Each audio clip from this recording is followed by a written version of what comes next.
नमस्कार दोस्तों, आपका स्वागत है अपने YouTube चैनल PFP में। आज हम स्विंग ट्रेडिंग के बारे में बात करने वाले हैं, जो कि रिटेल इन्वेस्टर्स में बहुत ही ज़्यादा पॉपुलर है और उसका रीज़न है कि मार्केट से शॉर्ट टर्म में अच्छा पैसा निकल जाता है। इसमें कोई बुरी बात नहीं है, ये एक्चुअली कई बार ज़रूरी भी हो जाता है, क्योंकि रिटेल इन्वेस्टर के पास कोई खजाना तो है नहीं जहाँ से वो पैसे निकालते जाएंगे और मार्केट में डालते जाएंगे। तो लिक्विडिटी को मेंटेन करने के लिए, पैसे टाइम टू टाइम मार्केट से बुक करने के लिए, प्रॉफिट बुकिंग करने के लिए, प्रॉफिट्स घर पर लाने के लिए कई बार स्विंग ट्रेडिंग बहुत ही जरूरी हो जाता है। लेकिन ऐसी कई चीजें हैं जिसका ध्यान नहीं रखते रिटेल इन्वेस्टर्स और बहुत ही ज्यादा लॉस हो जाता है। आज हम कोई स्विंग ट्रेडिंग स्ट्रैटेजी के बारे में बात नहीं करने वाले हैं कि ये स्ट्रैटेजी अपनाओ और अच्छा पैसा बनेगा। उसके अलावा और कई छोटी छोटी बारीक चीजें हैं जिसे अगर आप ध्यान में नहीं रखते तो आपको बड़ा लॉस हो सकता है मार्केट में। तो इन सभी चीजों के बारे में चर्चा करेंगे, लेकिन उससे पहले अगर आपने चैनल को सब्सक्राइब नहीं किया है तो प्लीज सब्सक्राइब कीजिए। कुछ बेहतर जानना चाहते हैं, कुछ बेहतर सीखना चाहते हैं, स्विंग ट्रेडिंग के रिकमेंडेशन पाना चाहते हैं तो एज अ मेंबर हमें ज्वाइन करने के बारे में सोच सकते हैं।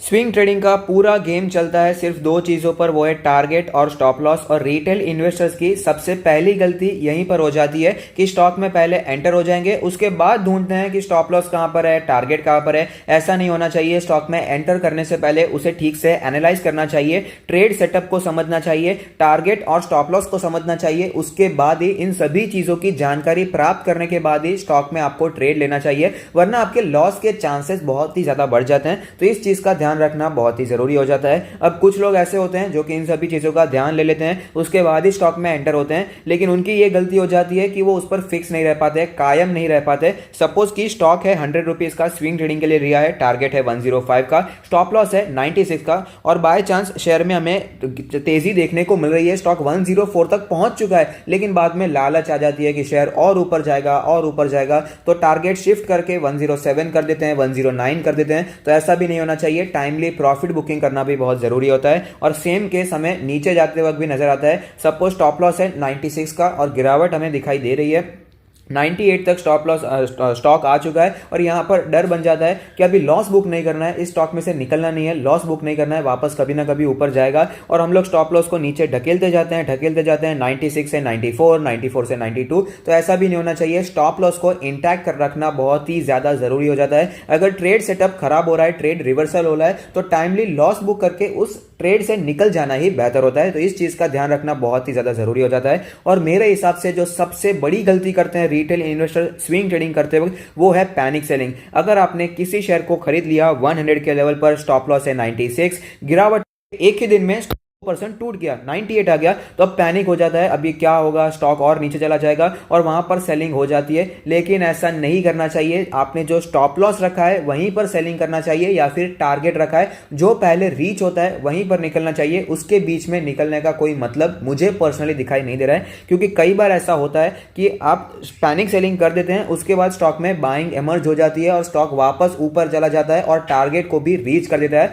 तो पैनिक सेलिंग एक बहुत ही बड़ा खतरा है स्विंग ट्रेडर्स के लिए। लॉजिक को यहां पर रखना चाहिए, इमोशंस को दूर करना चाहिए, डर का माहौल मन में नहीं बनना चाहिए।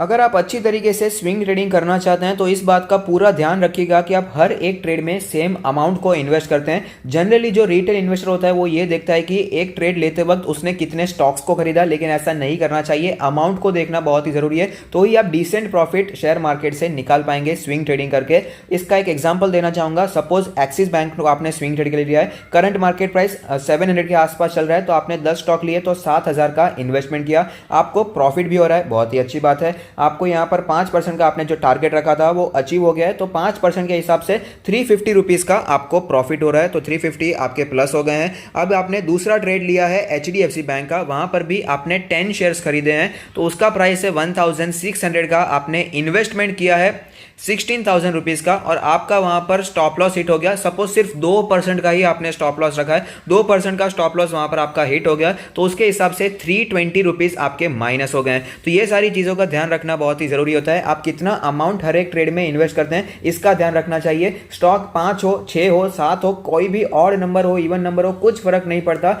लेकिन अमाउंट सेम होना चाहिए, तो ही आप कंसिस्टेंटली अच्छी तरीके से यहां पर प्रॉफिट निकाल पाएंगे।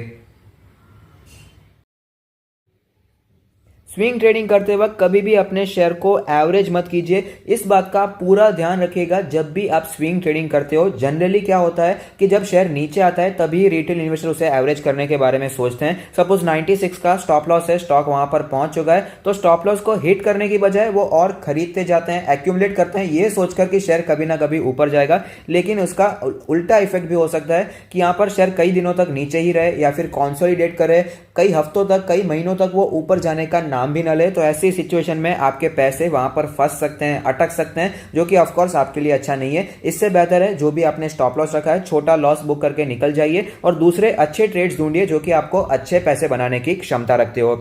और स्विंग ट्रेडिंग करते वक्त इमोशंस को तो फुल्ली टाटा बाय बाय कर दीजिए। इमोशंस आपको कहेंगे कि अरे पकड़ के रख शेयर को, और ऊपर जाएगा, पकड़ के रख, बहुत ही अच्छा शेयर है, और या फिर नीचे जाता है, अरे नहीं नहीं बेच मत भाई, अभी ऊपर आएगा, वापस कम बैक करेगा शेयर। ये सब नहीं करना चाहिए। इमोशंस को साइड में रखना चाहिए और लॉजिक को पकड़ कर रखना चाहिए। टेक्निकल एनालिसिस के दम पर आपने शेयर को सिलेक्ट किया है, टारगेट को सिलेक्ट किया है, स्टॉप लॉस को सिलेक्ट किया है, तो उसे फॉलो करना भी उतना ही जरूरी हो जाता है। और स्टिक टू द मोटिव, ये बहुत ही इंपॉर्टेंट हो जाता है। कितना भी अच्छा शेयर क्यों ना हो, लेकिन अगर आपने स्विंग ट्रेडिंग के लिए है तो वहां पर स्टॉप लॉस पर लॉस को बुक करने में कोई भी हिचकिचाहट नहीं होनी चाहिए। आपको मैं एक एग्जांपल देना चाहूंगा।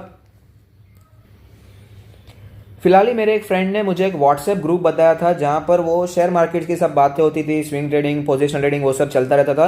तो वहां पर किसी ने, उस ग्रुप एडमिन ने बताया कि रिलायंस के शेयर को खरीदो। ये बात है जब रिलायंस 2200 के ऊपर ट्रेड करा था, जब वहां पर कंटिन्यू बुल रैली चलती हुई नजर आ रही थी। तो उसने टारगेट दिया था कि अभी खरीदते जाओ 2200 पे, और 2500 का टारगेट है 2500, तो रिलायंस को जाना ही जाना है। तो वो सब खरीदते जा रहे थे। उनके जो चैट्स मुझे मैंने पढ़े, वहां पर देखा सब लोग खरीद रहे थे। उसके बाद हम सबको पता है रिलायंस की क्या हालत हो गई है। रिलायंस में सब नेगेटिव न्यूज आना शुरू हो गई थी, प्रॉफिट बुकिंग शुरू हो गई थी, तो रिलायंस नीचे आ रहा था। तो ऐसी सिचुएशन में कोई स्टॉप लॉस नहीं रखा था उन लोगों ने। वो जो एडमिन था वो यही बता रहा था कि 2500 तो जाना ही जाना है, बस ये बाय ऑन डिप्स करते जाओ, खरीदते जाओ। ऐसा नहीं होना चाहिए। आपने शेयर किसके लिए खरीदा है? अगर स्विंग ट्रेडिंग के लिए खरीदा है तो रिलायंस भी क्यों ना हो, लॉस बुक करना जरूरी होता है। क्योंकि स्विंग ट्रेडिंग का हमारा मोटिव है कि 5%, 10% लेकर निकल जाना है। अगर हमें वो 5% नहीं मिल रहे हैं तो नीचे छोटा सा लॉस बुक करके भी निकल जाना है, लेकिन यहां पर लॉन्ग नहीं रहना है। तो अपने मोटिव को स्टिक रहना बहुत ही ज्यादा जरूरी हो जाता है। लोग स्विंग ट्रेडिंग की ताकत को नहीं जानते हैं। स्विंग ट्रेडिंग कितनी बड़ी वेल्थ क्रिएट करके दे सकता है, लोग इसे समझ नहीं पाते हैं। उसका एक छोटा सा रीजन है कि एक दो बार छोटा मोटा लॉस हो गया तो तुरंत ही ये कह देंगे कि स्विंग ट्रेडिंग बेकार है, स्विंग ट्रेडिंग में सिर्फ लॉस होता है। ऐसा नहीं होना चाहिए। ये जो छोटे मोटे प्रॉफिट होते हैं ये लॉन्ग टर्म में एडअप हो जाते हैं और शानदार वेल्थ हमें क्रिएट होती हुई नजर आती है, जिसका एग्जाम्पल भी मैं आपको बताना चाहूंगा। सपोज जो भी आप ट्रेड लेते हैं उसका टारगेट आप रखते हैं 5%। ज्यादा नहीं बता रहा, सिर्फ 5% बता रहा हूं। 10%, 15% भी हो सकता है, लेकिन सबसे कम यहां पर हम सिलेक्ट करते हैं 5% का टारगेट। और सक्सेस रेशियो भी ज्यादा नहीं, ऐसा नहीं करा कि 10 में से 10 ट्रेड आपके सक्सेसफुल जाएंगे। 10 में से 3 का स्टॉप लॉस हिट हो जाएगा और 10 में से 7 का आपका यहां पर सक्सेस हो जाएगा, यानी कि 5% का टारगेट हिट हो जाएगा। और जो अमाउंट आपने फिक्स किया वो है 10,000 पर ट्रेड। या आप अपने हिसाब से चेंज भी कर सकते हैं, लेकिन एग्जांपल के लिए मैंने रखा है कि पर ट्रेड आप 10,000 रुपीज का इन्वेस्टमेंट करते हैं। तो ऐसे में जो प्रॉफिट होगा वो 500 इंटू 7, 500 इसलिए क्योंकि 5% का टारगेट 10,000 के ट्रेड पर होता है 500 रुपए, और 7 ट्रेड आपके सक्सेसफुल गए हैं, तो उस हिसाब से पर मंथ 3,500 का आपको प्रॉफिट होगा। अच्छी बात है। लॉस के बारे में भी बात करते हैं। सपोज आपने 5% का स्टॉप लॉस रखा है, तो 5% के स्टॉप लॉस के हिसाब से 500 रुपए का लॉस होगा। और 3 सपोज आपके ट्रेड अनसक्सेसफुल चले जाते हैं तो 1,500 का आपको लॉस देखने को मिलेगा। उसके बावजूद जो नेट प्रॉफिट निकल कर आता है वो है 2,000 रुपीज पर मंथ। लेकिन अब लगेगा ये 2,000 रुपए से थोड़ी कोई वेल्थ क्रिएट हो जाती है, 2,000 रुपए से क्या होने वाला है। लेकिन ये 2,000 रुपए ही आपको लॉन्ग टर्म में अच्छी वेल्थ क्रिएट करके देंगे, क्योंकि 1 लाख पर 2,000 यानी कि 2% प्रॉफिट पर मंथ, ये हो जाएगा 24% पर ईयर, यानी कि 1 साल में 1 लाख के कैपिटल पर आप 24% तक पैसा कमा सकते हैं। आपको ये अभी भी अगर कम लग रहा है तो हम इसे कंपेयर कर लेते हैं।